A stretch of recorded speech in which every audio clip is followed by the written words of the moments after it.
안녕하세요. 사회복지사가 전하는 이야기 소셜워커온의 손자희입니다. 어느덧 청명한 하늘과 선선한 바람이 부는 가을이 성큼 다가왔습니다. 가을에부터 9월에는 사회복지의 날이 있죠. 국가는 사회복지 사업에 대한 이해를 높이고 사회복지 종사자를 장려하기 위해 매년 9월 7일을 사회복지의 날로 정했습니다. 다양한 사회복지의 날 기념식이 열리고 또 사회복지의 날로부터 한 주간을 사회복지 주간으로 하는데요. 이를 맞아 다시 한번 우리 사회복지를 위해 노력한 사회복지 종사자분들께 감사하는 마음을 가져보는 건 어떨까요? 오늘은 전라도 지역의 사회복지사 3분을 모셨습니다. 우리 사회의 복지 발전을 위해 어떤 활동과 생각을 함께 나눌지 궁금해지는데요. 바로 만나보시죠. 오늘 첫 번째로 강연을 해주실 분은 염건희 사회복지사입니다. 강연 제목은 모두가 잘 사는 복지 현장에 뛰어들다입니다. 복지는 한자로 복복자의 복지자를 써서 행복한 삶이라는 의미가 있는데요. 국민 전체가 행복하게 살아갈 수 있도록 하는데 중점을 두어 노력하는 정책이 바로 복지입니다. 모두가 잘 사는 복지 현장. 그 현장 속에서 얻은 깨달음 3가지가 있다고 하는데요. 그 3가지가 무엇일지 함께 강연을 통해 확인해 보시죠.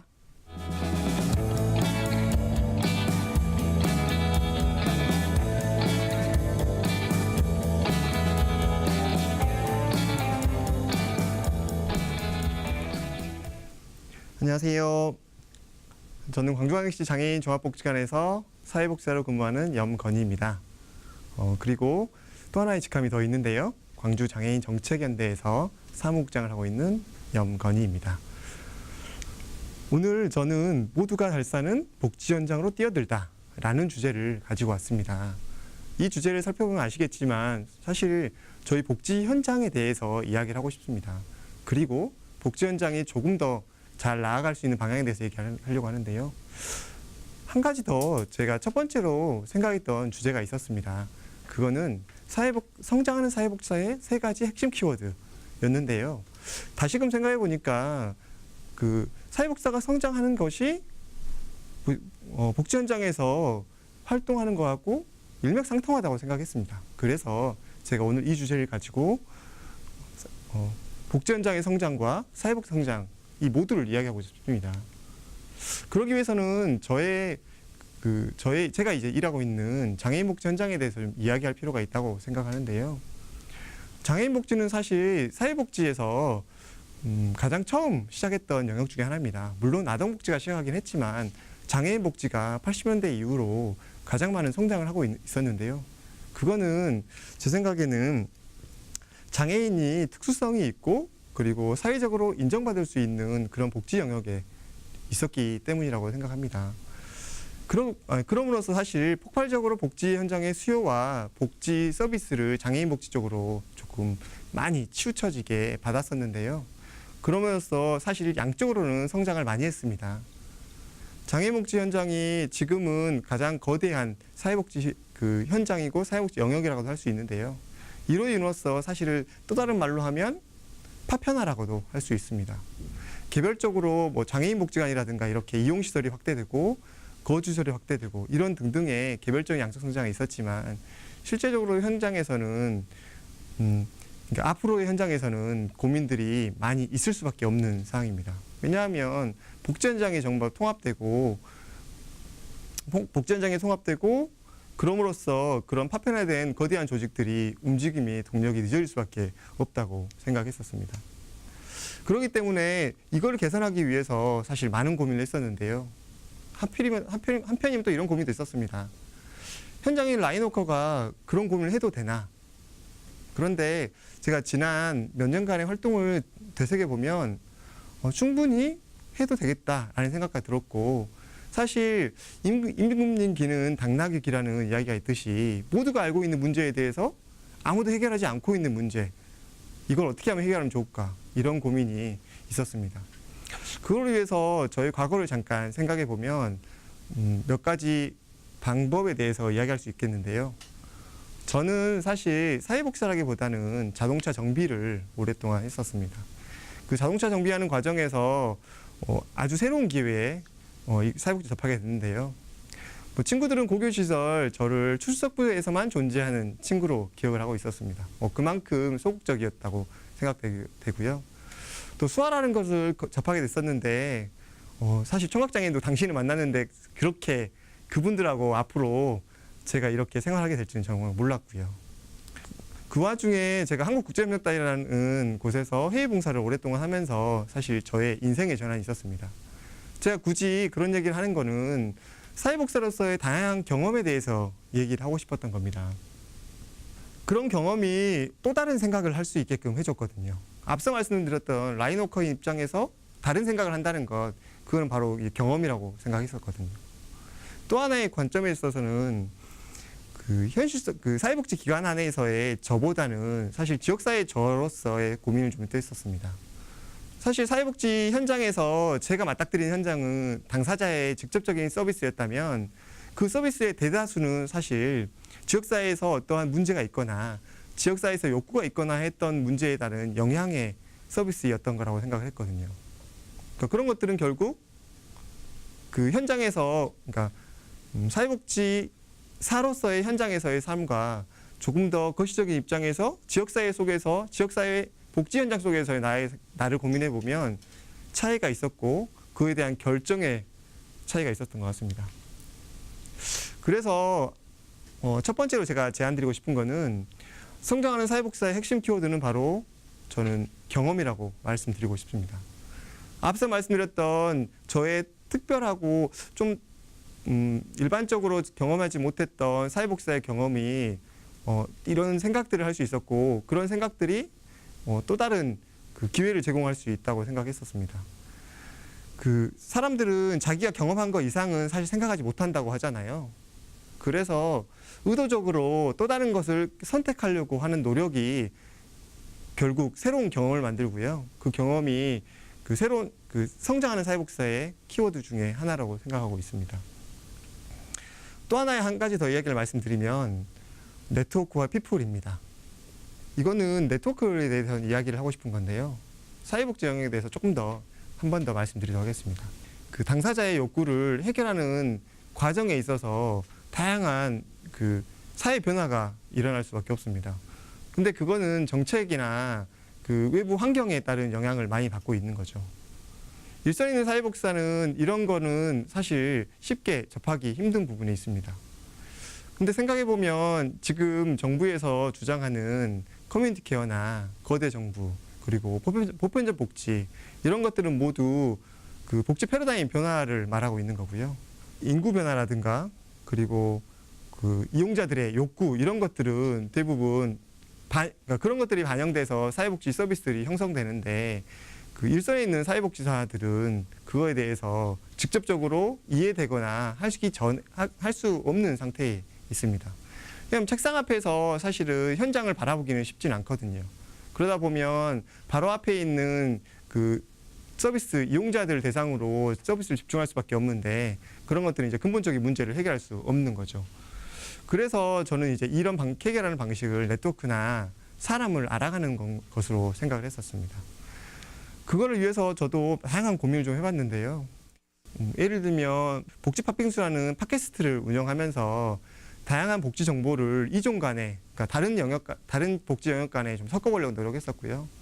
또 같은 영역에 있는 복지 종사자들끼리는 그 제한된 정보를 좀 더 많이 알려주기 위해서 뭐 SNS라든가 카카오톡 플러스를 통해서 사실 정보를 취합하고 정보를 뿌리고 하는 형태들도 했었습니다. 또 하나 공부하는 사회복지사가 필요하다라고 생각이 돼서 사실 뭐 데이터를 분석해 본다든가 아니면 예산에 대해서 굳이 공부해 본다든가 하는 역할들을 했었습니다. 그리고 하나 네트워크를 좀 더 강화시키기 위해서는 지역 내 시민단체 활동에서도 조금 더 역할을 했었던 것 같습니다. 그 결과로서 전통적으로 말하는 사회복지 영역의 지도자 분들을 많이 만날 수 있었고요.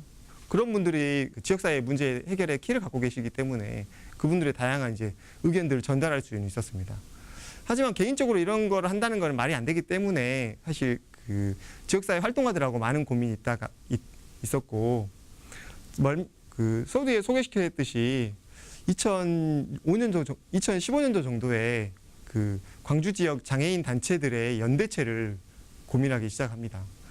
광주 지역에는 약 200여 개 기관 시설 단체들이 있는데요. 그 기관 시설 단체가 사실 행정을 대할 때 혹은 행정에서 기관 시설들을 대할 때 서로 소통되지 못하는 부분이 있었습니다. 그리고 실제로 원하는 욕구를 이뤄내지도 못했고요. 그래서 이제 그런 문제를 해결하기 위해서 약 80여 개 기관이 모여서 광주 장애인 정책연대라는 이름으로 출범하기 시작했습니다. 그리고 그 출범된 그 연대를 통해서 그 선거를 통하거나 혹은 시정 그리고 행정의회를 거쳐서 다양한 욕구들을 사실은 해결했었고요. 그런 욕구들이 기존에 풀지 못했던 다양한 그 문제들을 사실은 다시 한번 수면 위로 끌어올릴 수 있었습니다. 또 하나 중요하게 생각했던 것이 그 기존에 이제 대형 단체 위주로 혹은 대형 기관 위주로 진행되었던 그런 기득권이라고 표현하는 그런 부분들을 정책연대라는 그 또 다른 틀로 이거를 해소시키는 방안을 고민했고요. 그래서 다양한 의견을 청취하는 청취 통로로서 조금 활용했던 것 같습니다. 뭐 이런 것들이 결국 네트워크로 지역사회 문제를 해결하는 거였고요. 또 요즘에는 사회복지연대라든가 협치위원회 참여라든가 김강거버넌스 이런 것들을 저뿐만이 아니고 상당수 활동가들은 참여하고 이걸 통해서 지역사회 문제를 해결하고 있는 것 같습니다. 그래서 이제 두 번째로 말씀드리고 싶은 거는 성장하는 사회복지사의 키워드는 네트워크라고 할 수 있습니다. 첫 번째 말씀드렸던 경험과 그리고 네트워크를 가지고 지역사회에서 활동을 한다면 공동의 이익을 실현할 수 있을 것 같고요. 그리고 그 와중에 사회복지사의 성장도 함께 일어날 것 같습니다. 저는 행동하는 사회복지사가 필요하고 또 아이디어를 실천하는 사회복지사로 필요하다고 생각합니다. 현장에서 매몰되거나 현실에서 매몰되어 있는 상황이 현재 놓여 있거든요. 사회복지사에게는. 그래서 혹시 또 다른 생각이 있거나 좀 더 많은 사회를 변화시키고 싶다면 먼저 움직여야 된다라고 생각합니다. 그러기 위해서는 필수적으로 저는 자기 근거가 필요하다고 생각합니다. 자기 근거란 것은 자기가 행동함에 있어서 기존의 사회복지시설에서 제공하였던 가이드라든가 혹은 그 답습이라든가 그리고 지난 서류라든가 이런 거에서 자기 앞으로의 행동을 찾지 말고 자기 스스로 공부하고 그 또 다른 그 기관 밖에서 사회 환경의 변화를 좀 더 습득하고 이해하는 상황에서 자기 근거를 찾아낼 수 있고요. 이렇게 앞서 말씀드렸던 세 가지 경험과 네트워크, 자기 근거가 사회복지사의 성장과 지역사회 성장을 모두 이룰 수 있다고 생각합니다. 마지막 장면인데요. 마지막 장면은 제가 거울을 입혀봤습니다. 사실 자기 근거와 영향이 있는데요. 사실 사회복지사는 많은 분들이 그 회사에서 혹은 복지기관에서 근무하면서 고민을 많이 하고 있거든요. 사회복지사는 소진이라는 단어도 있지 않습니까? 그런 것들은 결국 자기 스스로 자기를 되돌아보지 할 시간이 없어서 혹은 그렇지 않아서라고 생각합니다. 앞에 있는 거울을 한번 살펴보시고 다시 한번 되돌아본다면 공동체 이익이나 개인의 이익이나 모두 다 이뤄낼 수 있을 거라고 생각합니다. 이상입니다. 고맙습니다.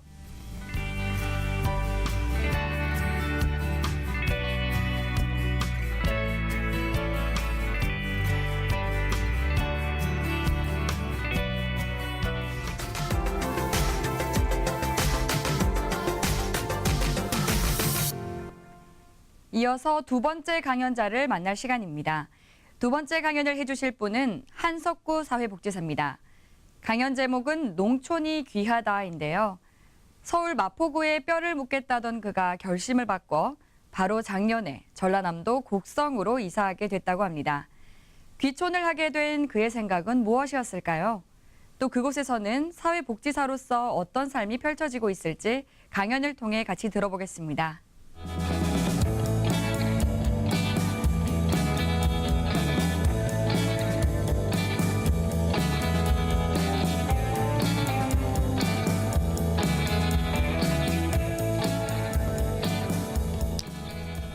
안녕하세요. 산, 강, 바다가 아름다운 전라남도 곡성군 죽국면사무소에서 일하고 있는 한석구입니다. 저는 13년째 사회복지 전담 공무원으로 일을 하고 있고요. 작년까지는 서울 마포에서 일을 하다 작년 7월에 곡성 죽국면으로 이사를 왔습니다. 제가 농촌으로 이사를 온 거는 어떤 농촌에 대한 어떤 역사적 사명을 가지고 내려온 건 아니고요.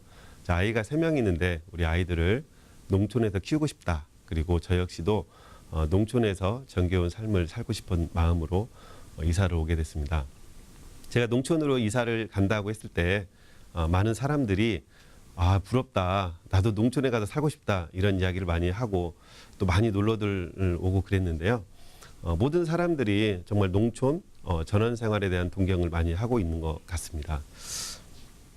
하지만 우리 이 농촌이 정겹기만 할까요? 여러분들도 많이 아시겠지만은 농촌 지역에는 인구가 감소되고 또 고령화가 급속하게 늘어나고 있습니다. 제가 살고 있는 죽곡면도 인구 2,000명인데요. 이 중에 40%가 노인 인구입니다. 정말 초초초 고령화 사회라고 할 수 있겠죠. 근데 또 한편으로는 정말 어르신들이 많이 계시는데요. 정말 고령 어르신들은 좀 찾기가 어렵습니다. 90세 이상 어르신들을 방문하러 다니는데요. 안 계십니다. 그래서 이장님께 이 어르신 어디 가셨냐 여쭤보면 요양병원에 가시고 또 요양시설에 가시는 걸 많이 볼 수 있는데요.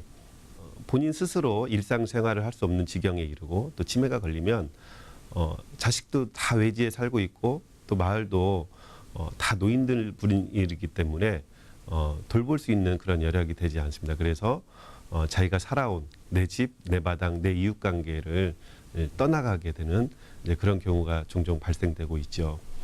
그리고 또한 농촌 지역의 마을이 소멸되고 있다 이런 뉴스를 많이 봐왔습니다. 정말 그런 위기가 많이 있죠. 또한 마을이 사라지다 보니 또 인구가 감소되다 보니 일이 사라지고 있고 또 청년들이 떠나가고 있는 게 지금 농촌의 현실입니다. 그렇지만요, 우리 농촌도 희망이 있습니다. 제가 작년 7월에 그 아주 작은 마을, 반송마을이라는 한 20여 가구 남짓한 농촌 마을에 이사를 왔는데요.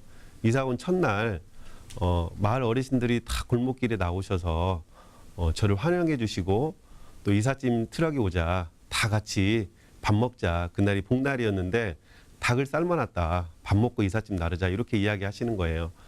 저희도 너무 감사해서 며칠 후에 또 어르신들 모시고 함께 또 식사도 같이 나누고 그랬는데요. 길에서 오가면 이제 인사도 나누가면 다 어르신들이 옆집 가서 마실도 하고 또 농한기에는 매일 저녁 마을 회관에서 밥을 드십니다. 그리고 또 이런 일도 있었어요. 몇 달 전에 5시, 새벽 5시입니다. 새벽 5시에 마을 방송이 나옵니다. 다 나오셔서 마을 청소하자. 그래서 눈 비비고 정말 힘겹게 일어나 갔는데요. 다 어르신들 나오셔가지고 골목길 청소하고 또 풀 베고 정말 인정과 나눔이 있는 공동체가 살아있는 그런 농촌 마을입니다. 모두가 떠나갈 때 이 농촌을 지키고 또 일궈온 분들이 이 지역의 어르신들이거든요. 이 어르신들이 계시기 때문에 지금의 농촌이 있는 거 아닌가 이런 생각을 많이 하게 됩니다. 그런데 10년 또 20년 후에 우리 농촌은 어떨까요? 이 어르신들이 다 돌아가시게 되면 우리 농촌에는 과연 누가 남아 있을까 이런 생각을 많이 합니다. 우리 죽곡에는 귀한 이들이 있는데 바로 우리 미래 세대 아이들입니다. 죽곡에 1개의 초등학교가 있고요.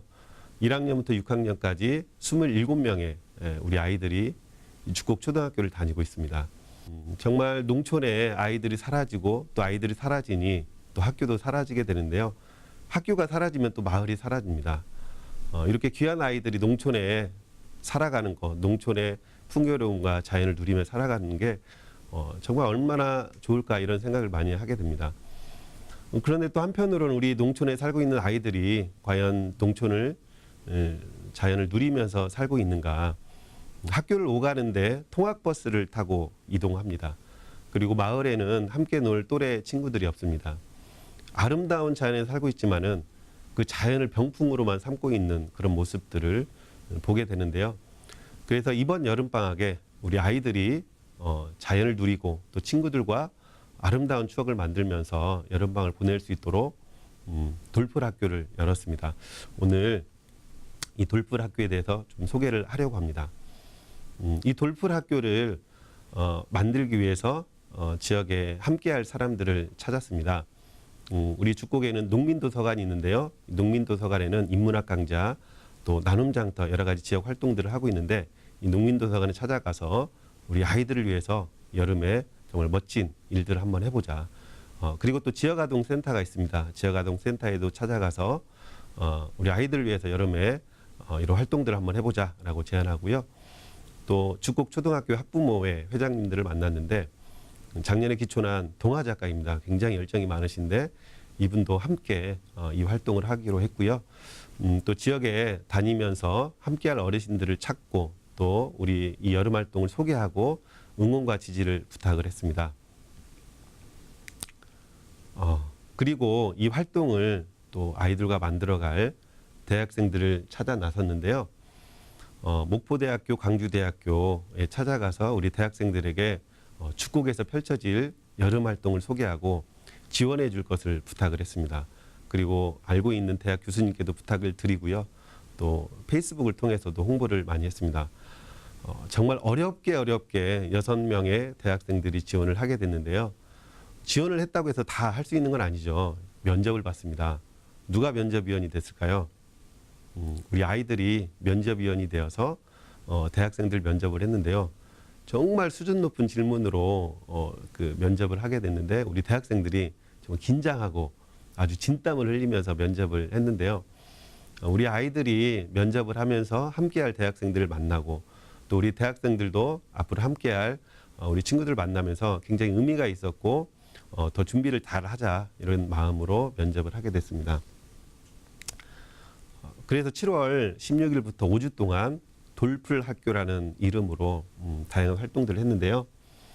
이 활동은 정말 우리 아이들이 주도적으로 또 주인이 되어서 만들어가고 또 함께 지역사회가 아이들을 돕고 아이들과 함께 만들어가는 것에 주안점을 두면서 이 활동을 했습니다. 그래서 다양한 활동들을 했는데요. 하나하나 간단하게 소개를 드리도록 하겠습니다. 먼저 마을지도 만들기입니다. 우리 마을의 보물이 뭔가. 그래서 아이들이 마을에 찾아가서 그 지역에 살고 있는 어르신들을 만나서 우리 마을의 보물이 뭔지 여쭙고 우리 마을의 유래가 뭔지 이렇게 여쭙고 마을을 다니면서 마을을 탐색을 하게 됐고요. 그것들을 가지고 지도를 그리는 활동을 했습니다. 그리고 죽곡에는 놀이터가 없습니다. 도시에는 한계동에 수많은 놀이터가 있는데요. 죽곡에는 학교를 제외하고는 단 한 곳도 놀이터가 없습니다. 아이들이 놀이터가 있었으면 좋겠다 이런 이야기를 많이 합니다. 그래서 지역의 어른들과 함께 놀이터를 한번 만들어 보자. 그리고 함께 놀아보자. 이렇게 제안을 했고요. 버려진 숲속을 이용해서 우리 어른들과 아이들이 함께 밧줄 놀이터를 만들었습니다. 그 만드는 과정도 굉장히 재미있었고요. 그 만들고 나서 그 놀이터에도 신나게 놀았습니다. 그리고 자전거 여행을 했는데요. 우리 죽곡은 아름다운 섬진강과 보성강이 흐르는 그런 지역입니다.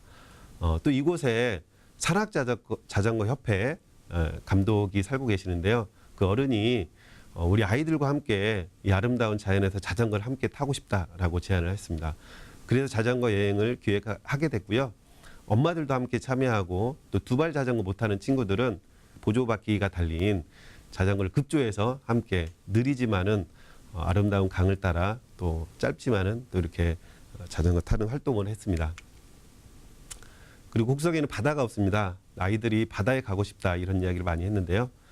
그래서 아이들과 함께 남해로 1박 2일 캠프를 갔습니다. 이곳에서 여러 가지 활동들을 했는데요. 모두 다 아이들이 만들고 또 진행을 했습니다. 요리 대회, 또 무서운 이야기 콘테스트, 또 여러 가지 게임도 준비했는데요. 어떤 게임이 아이들이 만들고 진행을 했을까요? 369를 아주 재미나게 2학년이 진행하면서 했습니다. 굉장히 재밌게 1박 2일 캠프를 진행을 했었고요. 가장 감동적인 활동을 꼽는다고 하면 저는 여행기획단이라고 이야기를 할 수 있습니다. 초등학교 고학년 그리고 중학생들로 구성된 여행기획단은 하나부터 10까지 아이들이 기획하고 만들어가는 여행인데요. 일정부터 장소 또 여행 경비까지 아이들이 다 기획해서 진행을 했습니다. 어디로 여행을 갈까 아이들이 회의하고 논의했는데요. 포스터에 그림을 그리면서 나는 전주 한옥마을을 가고 싶어, 나는 광주를 가고 싶어 이런 이야기를 했는데 결국은 이제 어떤 친구가 진도 팽목항을 가고 싶다, 바람길을 걷고 싶다, 그리고 목포 신항에 있는 세월호를 보고 싶다 이런 이야기를 했고요. 그래서 진도 팽목항 또 목포 세월호 또 광주를 경유하는 그 여행 일정을 기획을 하게 됐습니다. 그리고 여행 경비도 아이들이 직접 마련을 했는데요. 아이들이 이야기를 합니다. 우리 일을 해서 벌까? 아니면 용돈 받은 걸 모을까? 아니면 후원을 받을까? 이렇게 이야기하다가 한 친구가 벼룩시장을 하자라고 제안을 합니다. 근데 이제 우리 곡성에는 그 벼룩시장이 읍내에서 열리는데 그때 폭염으로 중지가 된 거예요. 이번 여름 굉장히 무더웠죠. 그래서 아이들이 어떻게 할까 거기 참여하려고 했었는데 중지가 됐다는 소식을 듣고 아이들이 고민을 하기 시작합니다. 또 한 친구가 이야기합니다. 그럼 우리가 준비하자. 우리가 진행하자. 그래서 죽곡에서 아이들이 준비한 풀뿌리 시장이라는 이름으로 벼룩시장을 열었습니다. 근데 어디서 열었을까요? 학교 체육관에서 열었습니다. 이 무더운 날 사람들이 가지 않는 체육관에서 벼룩시장을 연다고 합니다. 얼마나 사람들이 올까 걱정을 많이 했는데요. 아이들이 직접 다니면서 홍보하고 저희 면사무소에서 방송을 하면 전 마을에 방송이 되는 시스템이 있는데요.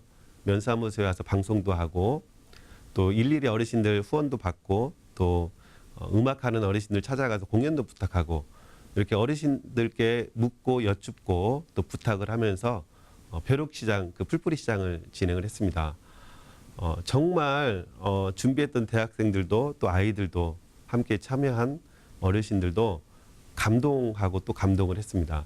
마지막에는 공연을 하면서 정말 그 강당에 아이들과 또 어른들과 함께 손을 잡고 빙빙 도는 대동제를 열었는데요. 누가 의도하거나 기획하지 않았는데도 정말 그 안에서 축제가 열어지는 그런 광경을 경험을 했습니다. 모두가 감동하고 정말 고무적인 그런 경험을 했는데요. 그렇게 해서 아이들이 마련한 그 비용으로 여행을 또 정말 재미있게 잘 다녀왔습니다. 그래서 이렇게 진행된 5주간의 여정을 우리가 동영상으로 한번 어떻게 진행됐는지 또 우리 대학생들이 그 활동을 하면서 어떻게 배웠는지 또 어떻게 누렸는지 보도록 하겠습니다. 그냥 그대와 함께 있는 것만으로 온 세상이 다 내 것 같아. 아이들하고 이렇게 너무 좋아요. 활동한 자체가 평소에 해보지 않았던 활동이라 가지고 마치 나 살아도 하나 빠진 사람처럼 마냥 웃고만 있네. 내가 왜 이러는지. 여행기획단도 아이들이 이제 멀리 나가서 넓게 본 거잖아요. 이번에 여러 군데를 다녔잖아요. 그러면서 아 저런 사람들 저런 환경에서 살고 있구나. 그리고 아 우리는 이런 환경에 자라는데 이런 환경이 정말 좋은 환경인가 이런 걸 배울 수 있는 기회라고 생각을 해서 그런 경험을 이렇게 체험이나 이런 걸 여러 멀리 가서 하는 걸 좀 못했던 게 많아요, 애들이. 네. 근데 이번에 이제 우리 선생님들 오셔가지고 남해도 갔다 오시고 2박 3일 캠핑도 갔다 오시고 너무 고마워서 예. 이게 이제 조금 학부형들이 조금씩 모아서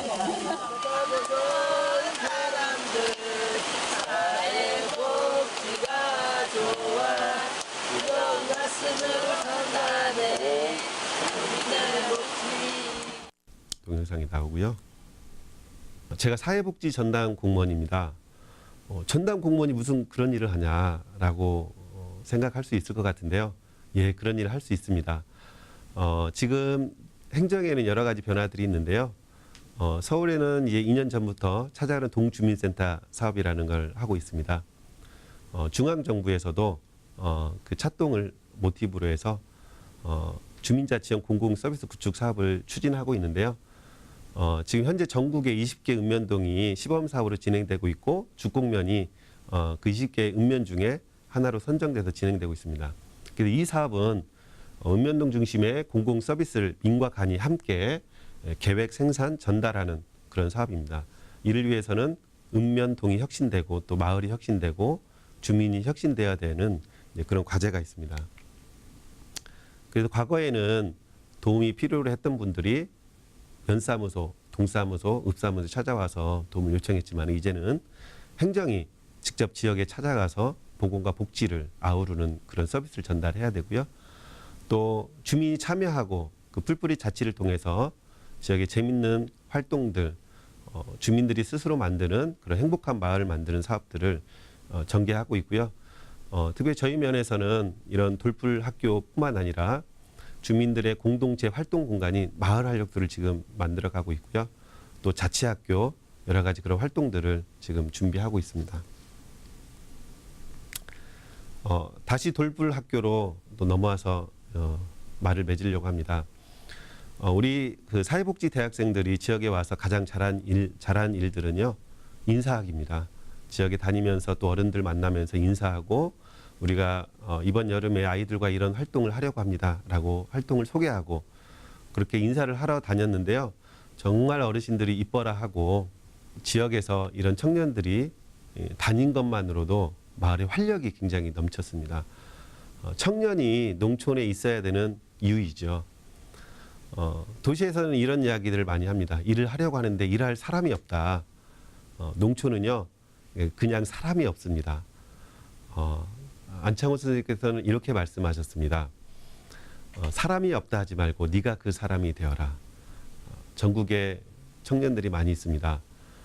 이곳 농촌 죽곡에 그 사람이 될 청년들을 찾고 있습니다. 누가 그 사람이 되겠습니까? 고맙습니다.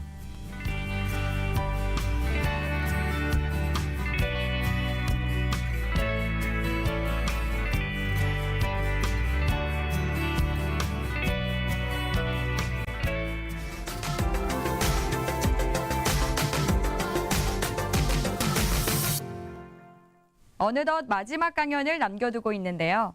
마지막으로 강연을 해주실 분은 정수현 사회복지사입니다. 강연 제목은 내 자리에서 삶을 변화시키는 일입니다. 한평 카페라고 혹시 들어보셨나요? 택배기사님이나 경비원, 환경미화원처럼 주민들을 위해 애쓰시는 분들을 위한 티테이블을 아파트 한켠에 마련해둔 캠페인이었는데요.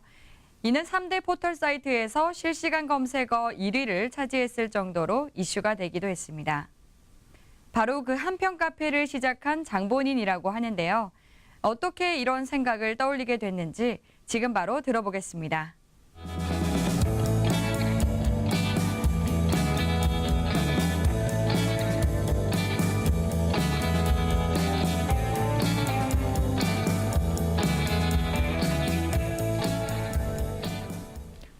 안녕하세요. 사회복지사 정수현입니다.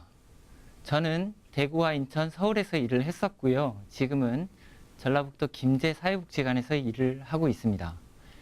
오늘 제가 여러분들에게 들려드릴 이야기는 복지 현장에서 실천하는 이야기가 아니라 제 삶에서 실천하고 있는 이야기인데요. 보통 사회복지를 한다고 하면 제도권 복지관에서 일을 하는 것을 떠올립니다. 그런데 저는 제도권 복지관이 아니더라도 우리가 사는 현장에서 얼마든지 실천할 수 있다고 생각합니다. 그래서 오늘 저의 이야기를 들려드리려고 합니다. 흔히 아파트라고 하면 옆집에 누가 사는지도 모르고 삭막한 공간이라는 그런 인식이 있지요. 아파트는 다양한 사고와 생각을 가진 사람들이 함께 어울려 살아가는 공간입니다. 그러다 보니 아파트 안에는 많은 문제들이 발생하는데요. 주차 문제나 층간소음, 또 경비원 아저씨에게 갑질하는 이런 일들도 많이 발생이 됩니다. 사람들은 이렇게 말을 합니다. 이사를 가면 이웃을 잘 만나야 된다. 그런데 이 말에는 오류가 있다라고 생각합니다. 내가 그곳에서 어떤 이웃이 될 것인가 라는 생각보다는 내가 아닌 이웃이 문제라는 논리가 되는 것이죠. 그래서 제가 지난 3월에 아파트로 이사를 하게 됐습니다. 저희 아이들이 아직까지 어려가지고요. 한 10년은 이곳에서 살 생각으로 들어갔습니다. 그러다 보니 우리 아이들이 사는 곳은 이웃과 인사도 하고 또 아이들이 이웃들 어른들 만나면 인사도 잘 하고 또 이웃들 간에 접시도 오고 가고 인정이 넘쳤으면 좋겠다 그런 마음이 있었습니다. 그래서 제가 아파트에 가서 제일 먼저 시작한 일이 똑똑 캠페인이었습니다. 똑똑 캠페인은 처음 이사를 가면 아이들 손잡고 옆집, 윗집, 아랫집에 가서 안녕하세요. 옆집에서 이사 왔습니다. 이렇게 똑똑 두드리면서 인사를 먼저 하자라는 취지의 캠페인이었습니다. 그래서 제가 입주자 카페에 이 똑똑 캠페인을 제안을 하게 되는데요.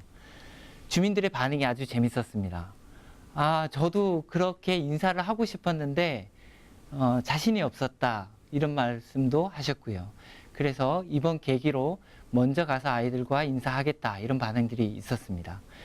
이 덕분에 주민들이 지역 주민들과 같이 인사할 수 있는 계기가 되었고요.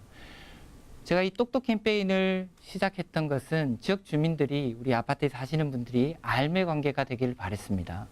아이들이 이웃 어른들께 인사하면 이웃 어른들이 아이들에게 관심을 가지게 될 것이라고 생각을 했고, 이 관심을 가지게 되면 또 이웃 간에 서로 살피는 관계가 될 거라고 생각을 했습니다.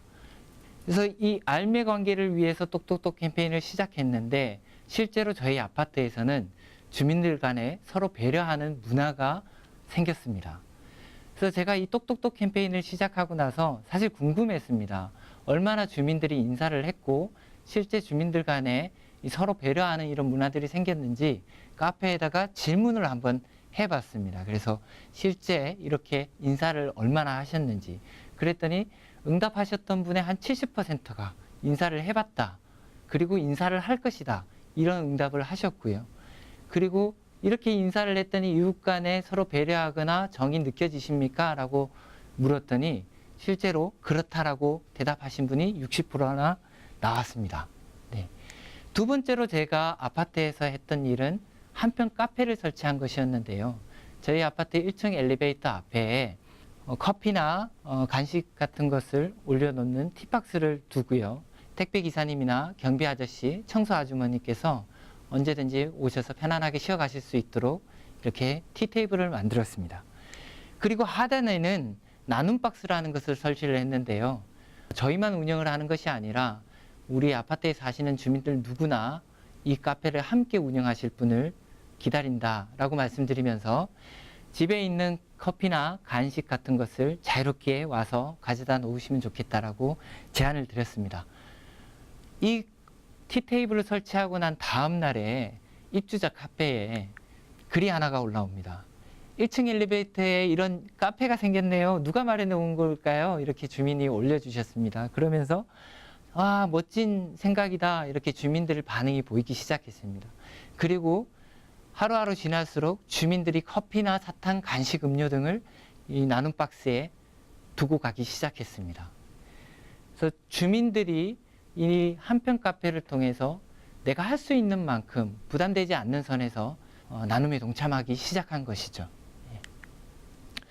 얼마 전에 모 신도시에서 택배 대란이 있었습니다.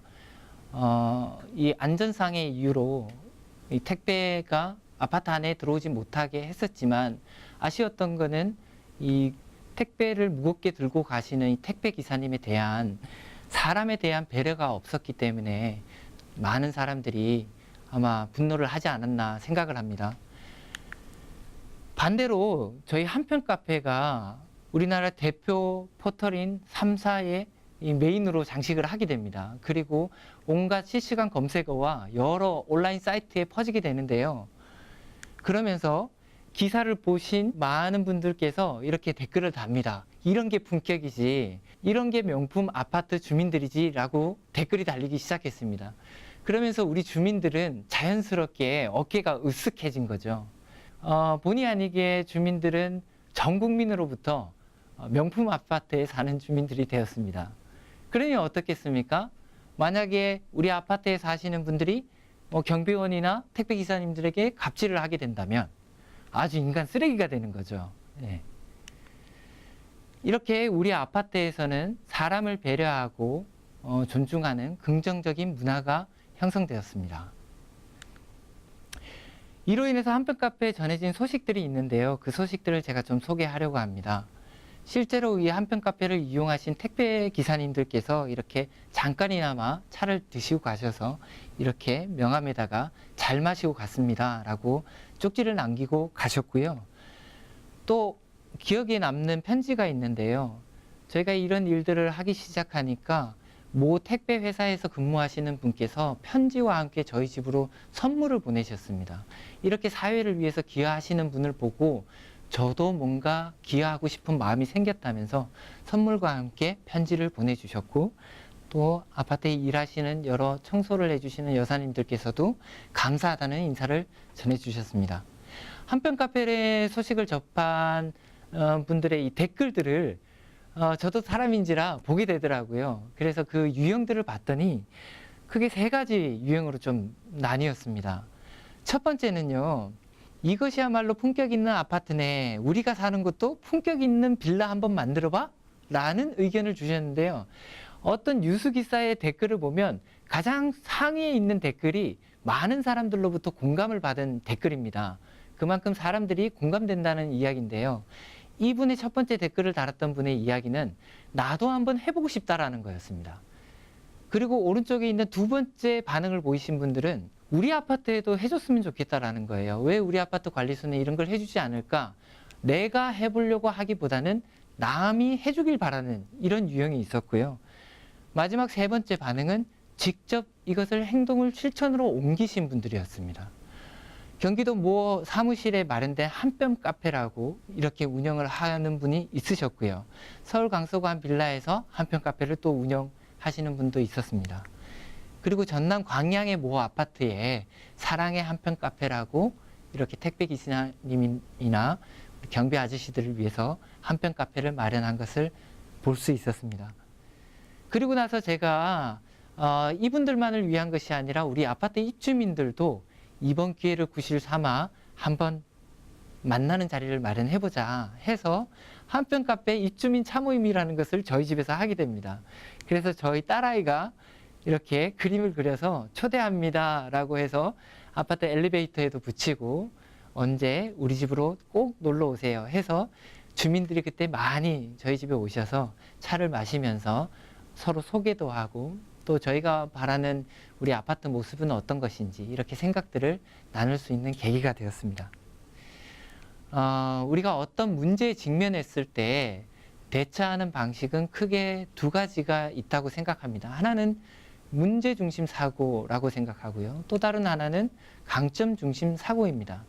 문제 중심 사고는 우리가 어떤 문제를 해결하려고 할 때 그 문제를 직접 건드리는 것입니다. 반대로 강점 중심 사고는 문제를 직접 건드리기보다 강점으로서 문제를 희석시키는 건데요. 저는 주로 후자를 선호합니다. 그 이유는 문제를 직접 건드리면 에너지도 많이 빼앗기고요. 기회비용도 많이 들어갑니다. 반대로 강점 중심으로 일을 하게 되면 에너지나 기회비용이 그렇게 들지도 않으면서 당사자의 품위가 살아나고 떳떳해지기 때문이죠. 저희 아파트의 사례를 보셨듯이 주민들은 매우 자랑스러워했고 떳떳해 하셨습니다. 그렇게 사회사업 현장에서도 돕고 싶었습니다. 한뼘 카페로 인해서 크고 작은 변화들이 있었는데요. 첫째는요, 우리 아파트는 아이 어른 할 것 없이 인사를 아주 잘합니다. 아파트 엘리베이터를 타면 서로 인사하지 않고 다 땅을 보거나 핸드폰을 보거나 그렇게 하는 것이 보통인데요. 우리 아파트는 만나면 먼저 인사하세요. 그러다 보니까 어른들께서 아이들을 만나면 아이들 먼저 알아봐 주시고 또 인사해 주시는 거예요. 어른들이 이웃집 아이들을 살피기 시작했습니다. 아파트 안에서. 3번째로 이웃 간에 나누는 문화가 생겼습니다. 이 일이 있은 이유로 저희 집에 많은 주민들이 고구마도 갖다 주시고 뭐 농작물이 있으시면 그런 것도 갖다 주시고 나눠주시면 저는 또 어떻게 할까요? 빈 접시 그냥 돌려보낼 수가 없으니까 다음번에 저희 집에서도 또 찾아가서 맛 좀 보시라고 이렇게 나눠드리곤 했습니다. 마지막으로 주민이나 경비원 관리소 직원들, 즉 사람을 배려하는 문화가 저희 아파트에 생겼습니다. 그래서 이렇게 조금씩 저희 아파트 변화되는 사례들을 말씀드렸는데요. 사회복지사는 사람을 돕고 사회를 돕는 일을 합니다. 현장에서 많이 마을 공동체, 우리는 더불어 살아야 된다 이런 이야기들을 하시는데 여러분들이 생각하는 마을 공동체, 더불어 산다는 것은 어떤 것인가요? 기관에서는 보통 대상자라고 하는 형편이 어려운 분들을 도울 때 주로 일방적으로 지원하는 방식으로 많이 돕고 있습니다. 그런데 제가 생각하는 사회복지 실천은 조금 형편이 어렵더라도 서로 돕고 나누면서 이웃을 배려하는 이런 모습, 이런 것들이 정말 우리가 생각하는 더불어 사는 사회가 아닐까 생각을 합니다.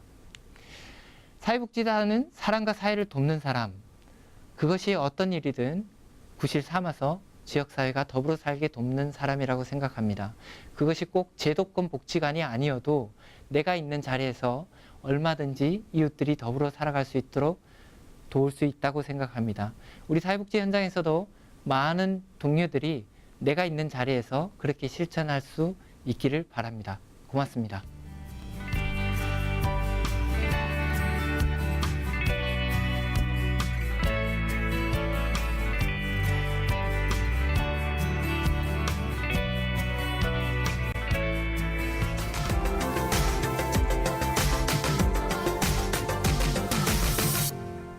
네, 이렇게 세 분의 이야기를 모두 들어봤습니다. 9월 7일 이 사회복지의 날 하루뿐만 아니라 보이든 보이지 않든 항상 국민의 행복을 위해 애써주시는 사회복지사분들의 노고를 늘 기억해 주신다면 사회복지사분들께 더욱 큰 힘이 될 것 같습니다. 자신보다 우리 사회를 위하는 헌신에 진심으로 감사드립니다. 소셜워커온 오늘 준비한 이야기는 여기까지입니다. 시청해주신 여러분 고맙습니다. 그 정보들이 사실 한 곳에 멈춰 있어요. 이 복지 정보를 어떻게 하면 나눌 수 있을까라는 고민이 시작이 됐고 그에 대한 활용 방법으로 그 SNS를 통한 뭐 정보를 나눈다든가 물론 자기가 조금 더 고생은 필요하죠. 그리고 또 아까 말씀하셨듯이 팟캐스트라든가 이런 걸 통해서 정보를 좀 전포하는 채널을 한번 해본다든가 요즘 친구들은 사실 그런 채널을 좀 더 즐겨 할 거라고 그냥 추정을 하고요. 그럼으로써 뭐 경험도 쌓이고 그걸 통해서 새로운 사람을 만나게 되고요. 네. 또 하나의 핵심은 저는 지역사회에 있는 사회복지사들의 모임이라고 생각했거든요. 물론 처음에 저도 가입할 때는 무엇이든 이게 좀 걱정이 되긴 했는데 사실 생각보다 환영을 하더라고요. 그리고 새로운 젊은 친구들이 많이 부족한 상황이거든요. 네. 그러면 어디든지 활동하시려고 생각하신다면 분명 환영할 거라고 생각합니다. 그분들을 통해서 자기 삶도 확장될 수도 있고 자기가 고민하는 문제를 그분들과 함께 풀어낼 수도 있고 네. 이래서 저는 인적 네트워크가 핵심이라고 생각하고 있습니다. 지금 이제 제가 하고 있는 일이 주민자 지역 공공 서비스 구축 사업인데요. 네. 주민이 주도하고 주민이 이제 만들어가는 일들을 행정이 돕는 거예요. 이제 그 과정 속에서 주민들이 하고 싶은 일들이 많이 일어날 것 같아요. 앞으로 뭐가 될지는 모르겠지만은 주민들에 의해서 정말 재미난 일들이 많이 일어나지 않을까 이런 생각을 하고 있습니다. 이제 그 대학생들이 자기소개서를 다 미리 써서 저한테 줬거든요. 제가 그것들을 다 아이들에게 줘서 이거를 읽고 질문할 거 있으면 질문해봐라. 이렇게 해서 이제 아이들이 막 밑줄 치고 이제 질문을 준비했는데요. 복지국가가 뭐예요? 이런 질문부터. 그런 어려운 질문을. 예, 또 한 친구는 이제 학교에서 캠프를 했는데 좀 학교에서 이렇게 일방적으로 진행됐었던 것 같아요. 근데 아이들이 내가 만드는 캠프를 좀 해보고 싶다. 같이 도와서 해줄 수 있느냐 이렇게 묻기도 하고 아이들이 굉장히 주도적으로 질문을 하는데 아주 뭐 복지국가가 뭐냐고 했을 때 대학생들이 요즘 막 진땀을 많이 흘리고 듣는 저도 막 손에 땀이 났어요. 캠페인이라고 하긴 그렇지만 얼마 전에 경비원 아저씨가 해외여행을 가셨어요. 그거를 입주민분들이 모 항공사와 같이 프로젝트로 이렇게 깜짝 이벤트로 그 경비원 아저씨를 보내드렸거든요. 정말요? 근데 그 경비원 아저씨 해외여행 보내드리는 프로젝트를 위해서 아파트 입주민 80세대가 잘 다녀오시라고 편지를 써드렸고요. 직접 쓴 손편지요? 네, 맞습니다. 그래서 경비 아저씨가 잠깐 자리를 비운 사이에 주민들이 다 같이 아이들하고 나가서 경비실을 편지로 도배한 거예요. 네, 그렇게 해서 아저씨가 오셨을 때, 네, 깜짝 나타나서 막 축하해드리고, 그래서 경비원 아저씨께서도 얼마 전에 잘 여행을 다녀오셨고요. 앞으로도 이런 일들을 많이 해보고 싶습니다. 제가 사는 곳이기도 하고 주민들이 서로 이렇게 돕고 더불어 살았으면 좋겠다라는 마음이 있기 때문에 앞으로 좋은 분들을 모셔서 주민 강좌도 해보고 싶고요.